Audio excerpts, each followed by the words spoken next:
En los contratos que ahí te asesora, Sí. y que hemos tenido la oportunidad, digamos, de trabajar, y que sí hay esa flexibilidad de poder corregir ese anexo para, digamos, Adecuarlo adecuarlo de al acuerdo al momento. momento de la obra. Sí, Sí. sí hemos tenido esa Ahora, ventaja, ¿no? César, por ejemplo, los cuadros de desembolso son importantes, no solo por la predictibilidad, sino que tienen que ser a la medida de la necesidad del cliente, contratista, y también a la medida de la ejecución de la obra. Yo siempre pongo este ejemplo burdo, ¿no? Oye, yo no necesito que el adelanto me lo des para maquinaria y equipo, porque no voy a alquilar maquinaria, la maquinaria es mía, no tiene sentido que me des esa partida. Yo no necesito que me des dinero para la partida del cemento, porque yo ya tengo un crédito directo con un proveedor de cemento. Entonces, esa estructuración colaborativa es importante a la medida de la necesidad de la obra y a la medida de la necesidad del cliente. ¿Tú qué piensas de eso? Sí, claro, es correcto. O sea, lo más oportuno sería poder conversar con las entidades, con el consorcio y poder plantear cuáles son sus necesidades de adelantos, ¿no? Ujú. Como bien lo dices, hay casos y casos, ¿no? Obras, todo es muy diferente, no se puede cuestionar todo con una misma Así es. medida. Así es. Entonces, se tiene que conversar, esto nos ayuda también a nosotros a tener cierto control sobre lo que se va a solicitar en su momento. Perfecto. Ahora, vamos a ir a la segunda pausa porque en el siguiente momento quisiera, por ejemplo, hablar cómo se desembolsa el adelanto directo y cómo y cuándo se desembolsa el adelanto de materiales. Porque también los contratistas firman el contrato y al día siguiente dicen, ya, dame el adelanto. Entonces es bueno que les demos esos tips para que ellos tengan claro los tiempos, ¿no? Alfredo y César, estábamos hablando sobre en qué momento se puede pedir el adelanto directo y el adelanto de materiales y para qué se puede utilizar, ¿no? Entonces, ahí me gustaría que hagamos una precisión. El adelanto directo se puede pedir después de firmado el contrato de obra. El adelanto de materiales se puede pedir una vez iniciado el plazo de ejecución de obra. Sí. Y además está ligado íntimamente al cronograma de ejecución y al calendario de adquisición de materiales. Ese es el adelanto de materiales. Es correcto, eso es correcto. Ok, perfecto. Y el adelanto directo es, Desembarca, digamos, como la norma dice, es como un capital de trabajo es. y puede abarcar cualquier concepto vinculado a la obra pública, ¿no? ¿Qué conceptos, por ejemplo, ustedes en su práctica se utilizan para autorizar los desembolsos de adelanto directo en un fideicomiso? Bueno, nosotros, en la experiencia que tenemos, los consorciados o contratistas piden, pues, temas pagos de planilla. A veces nos ha tocado, pues, fideicomisos que son zonas alejadas, piden dinero para alquiler de campamentos, tema de combustibles, para tema de, o sea, también en caso de obras que son carreteras, por ejemplo, como ya lo mencioné anteriormente. También podría ser materiales siempre y cuando no se duplique. Correcto, sí, porque en realidad el adelanto directo es un adelanto, como bien la palabra lo dice, directo para la obra, ¿no? Entonces esos conceptos, que es bastante amplio para los consorciados, es básicamente, o generalmente vemos que es para el inicio de obra, pues, ¿no? Planillas, campamentos, combustible, parte de la caja chica. Claro, alquileres, en zonas, digamos, alejadas, hay mucho tema de alquileres. Perfecto. Que nos presentan. Un tema que se nos estaba pasando son dos temas. Primero, normalmente un consorcio tiene representantes, ¿no? O sea, los líderes del negocio, ¿ok? Pero nosotros sabemos que hay otros líderes operativos de la obra. Y los interlocutores son los operativos, no son los líderes comerciales de la obra o representantes del consorcio. Entonces, es muy importante la comunicación con los operativos, y es ahí donde se destaca la labor del asesor externo, Sí. porque son ellos, decíamos, es el hilo conductor que permite ese ahorro de tiempo, esa comunicación fluida, porque a veces el representante del consorcio tiene otra óptica, ¿no? Claro. De cómo tiene que ser el fideicomiso, ¿no?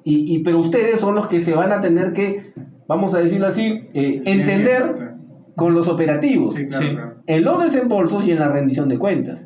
Así Sí, es. sí, es por eso que nosotros, como bien tú lo dices, está el representante del consorcio y la parte operativa.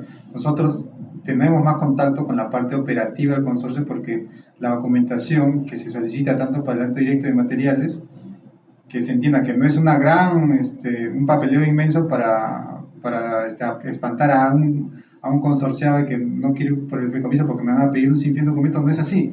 Son documentos bastante claros, y si el consorciado tiene mucho orden y transparencia, nos va a llevar pues a una confianza de poder avanzar de manera diligente con los requerimientos que están anotados en su cronograma que se firmó al inicio del contrato, ¿no?, del fideicomiso. Entonces, Sí, por sí, eso sí. nosotros basamos, digamos, este tema del servicio del fideicomiso en la confianza que hay que generar, en la sinergia que hay que generar entre su gestión y para que nosotros, oiga, usted me pide su adelanto directo, su adelanto de materiales, pero necesito estos documentos. Sí. Si hay un orden y una transparencia en esa documentación, no va a haber problema, porque usted me va a pedir, o sea, no sé si podemos decir que usted tiene un requerimiento de obra, presenta una cotización, presenta ahí la factura, y que ese requerimiento está de acuerdo al anexo y está también enlazado al calendario de presión de materiales, nosotros no tenemos Ahí por qué viene, dudarlo. ahí viene un segundo tip que nosotros en IT Capital siempre lo proponemos como anexo también de la escritura pública, que es el cuadro de sustento técnico contable. Claro, requerimientos y sustentos, sí, Así sí, es, correcto, sí, es ¿no? verdad, Requerimientos y sustentos. ¿Por qué es importante eso? Porque yo siempre digo, los desembolsos son de dos tipos. O anticipo, es decir, yo pido dinero de algo que voy a hacer en el futuro, eso es un anticipo. O segundo, puedo pedir un desembolso de devolución. Yo ya hice el pago y me tienen que devolver algo que hice en el pasado, ¿ok? Y para uno y otro caso, sea anticipo o devolución, yo tengo que sustentarlo Sí, correcto. con documentos técnicos y con documentos contables. Entonces, es saludable para quitarle dolor de cabeza al consorcio, al supervisor, a la propia entidad, que ya exista un cuadro de requerimientos técnicos y de sustentos, porque eso nos ahorra tiempo, nos quita dolores de cabeza al momento que tengo que sustentar, ¿no?, ese pedido. Y eso es muy importante. ¿Son de la misma idea? Sí, sí, claro, es bastante importante porque ya ayuda, digamos, al contratista a saber de qué vamos a requerir para que ellos sustenten sus requerimientos y posteriormente el uso de ese adelanto sea pues documentado con este anexo que estás señalando, ¿no? Sí, es bastante claro. Nos ha tocado, amigos, en anteriores fideicomisos años atrás, en donde también fuimos ciegos, ¿ok? Y resulta que cada mes era un parto, pedir desembolsos, y ya tú lo decías, hace una pregunta antes, decías el por qué, para qué lo voy a utilizar, sino que también era cómo me lo tienes que sustentar. Y luego, cuando tenía que rendir cuentas, también había supervisores que discrepaban en la forma como tú rendías cuentas. Decían, no, ahora yo necesito que me traigas, qué sé yo, esta especificación técnica que acredite que el material tenía esto. Entonces, claro, era muy discrecional, ¿ok? Y todo eso es tiempo. Así es. Tiempo, y si hay tiempo, y si no hay dinero oportuno, si el adelanto no llega oportunamente, impacta, repito, en la ejecución de la obra. Porque el contratista no va a poder tener los flujos para cumplir sus obligaciones vinculados a la obra. Ahora, también ustedes saben de que hay contratos de fideicomiso. Cada fiduciario, cada custodio tiene su modelo, ¿ok? nosotros ya hemos pasado por varios contratos, pero hay algunos que exigen, por ejemplo, el visto bueno de la entidad pública cada mes. Y ahí nos ha traído problemas, porque el funcionario público tiene su tiempo y tiene sus temores. Y si tú, digamos, le vas a pedir mes a mes que apruebe cada desembolso, a pesar de que la propia ley no lo exige, porque la ley justamente confía en el custodio, en el fiduciario, y le dice, tú custodio vas a designar a un supervisor, que son ustedes, ¿ok? En el entendido que como especialistas saben hacer su chamba, saben hacer su gestión. Entonces, ¿por qué imponer además un visto bueno de la propia entidad? ¿Qué piensan ustedes de ese criterio? Porque a nosotros nos ha traído muchos problemas con ese tipo de contratos. Bueno, en la casuística lo que hemos notado es que si la entidad tiene ciertos reparos, ¿no? Uh-huh. A veces nos hace consultas, nos convoca a reuniones para poder nosotros conversar con ellos y hacerles entender qué es lo que está pasando, cómo se está ejecutando el fideicomiso, ¿no? Hasta ese punto hemos llegado. Y yo creo que eso, en el fondo, si hablamos de un espíritu de transparencia, si hablamos de un espíritu de colaborativo, son momentos que se pueden obviar al momento del inicio de la estructuración del fideicomiso. Por eso es que es importante que se inserten estos cuadros de desembolso, claro, justamente para evitar que la entidad mes a mes no te pregunte, oye, ¿y para qué lo necesita? Oye, ¿y para qué lo pide? ¿No? Sí, claro, eso es más que importante porque destrabaría ciertas situaciones que se dan con estas situaciones en que las entidades tienen que aprobar estos desembolsos cuando ya se pudo haber hecho desde un inicio. Correcto. Este punto, ¿no? Entonces, como dices, es un poco engorroso tener que explicarle a la entidad o liberarlo de sus temores, sus desconfianzas de que usted tiene que validar esta situación cuando se pudo haber hecho. Se pudo haber obviado, claro, entonces, ¿okay? Desde el inicio, con las reglas claras, claro, al inicio. Buenísimo.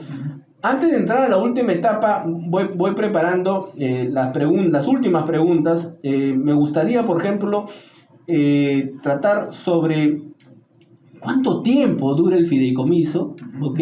Y qué nos dicen ustedes de su casuística, ¿no? Digamos, yo siempre digo, el fideicomiso tiene que ser pensando en lo óptimo y lo mejor para que la obra se ejecute a su tiempo. Entonces nos vamos con esas inquietudes al último segmento. Amigos, dijimos que nos interesa que el mercado entienda y también conozca los detalles del fideicomiso, y ahí es muy importante cuánto tiempo dura un fideicomiso, ¿no? Nosotros en AIT, como asesores, estructuradores de fideicomiso, tenemos un reto de que el fideicomiso no demore más de 4 a 6 meses. Claro está, dependiendo de la complejidad de la obra y del plazo total de la obra. Me gustaría saber su opinión, qué dice la casuística, cómo vienen ustedes actuando y si estos tiempos se cumplen, ¿no? Bueno, en la práctica muy poco se está cumpliendo los tiempos. Probablemente y mayormente es por demoras en la parte de la rendición. Entonces hay... Importante la rendición, entonces, César, porque si tú esa rendición lo has previsto al inicio del contrato con el cuadro de sustentos, sí, ahorras tiempo, ¿no? Sí. Cuando vas ciego, pues obviamente viene el dimi direte, no estoy de acuerdo con lo que tú rindes, preséntame este documento. Entonces, importante es que existan los cuadros de requisitos técnicos y sustentos de eso. Dale, César. Y bueno, básicamente con eso se van alargando los meses, se van haciendo, se va sustentando de manera parcial y bueno, se va ampliando los tiempos. Otro factor podría ser de repente que no se escogieron adecuadamente las partidas que se iban a tomar como adelanto. Uh-huh. Entonces, eso trae que, por decir, era parte de un trabajo que se tenía que hacer con una contrata.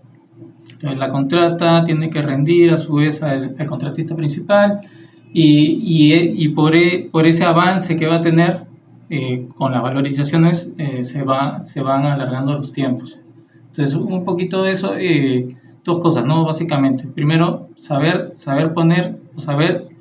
ver desde el principio cuáles van a ser los materiales que se van a solicitar como adelantos y tener en cuenta también esos tiempos. Mira, qué dato importante nos estás dando. Si te entendí bien, el día cero, cuando estamos estructurando estos cuadros de desembolso, es importante que el consorcio entienda qué partidas de las valorizaciones están bajo su responsabilidad directa y qué otras no a través de alguna subcontrata. Así es. Porque si tú estás previendo un cuadro de desembolso en donde te van a dar un dinero y luego tú vas a tener que rendir cuentas también en paralelo con tu valorización, y si eso no está en tus manos directamente, puede haber un desfase. ¿Eso es lo que Correcto. te entendí bien? Sí, así es. Interesante. Bueno, ahí viene justamente ese momento. Yo siempre digo y utilizo la metáfora como cuando uno elige al Papa, ¿no? O sea, los cardenales se sientan y hasta que no salga humo blanco, no hay anexo, pues. No hay cuadro de desembolso. Nos tenemos que sentar la entidad, el supervisor del fideicomiso, la gente operativa del consorcio y decir, oye, estoy pensando que esta es la mejor forma, ¿usted qué piensa? Fíjense cómo está el presupuesto de obra, el calendario de adquisición, que son anexos del contrato de obra, y ahí se arma en forma transparente y colaborativa esos cuadros, ¿no? Y entonces es importante sincerar qué partidas dependen de mí directamente como consorcio y qué otras yo estoy pensando que las voy a subcontratar. Así es. ¿Qué otro tip, Alfredo, respecto de los tiempos, a ver, de tu casuística, ¿no? Sí, claro, como bien dice César,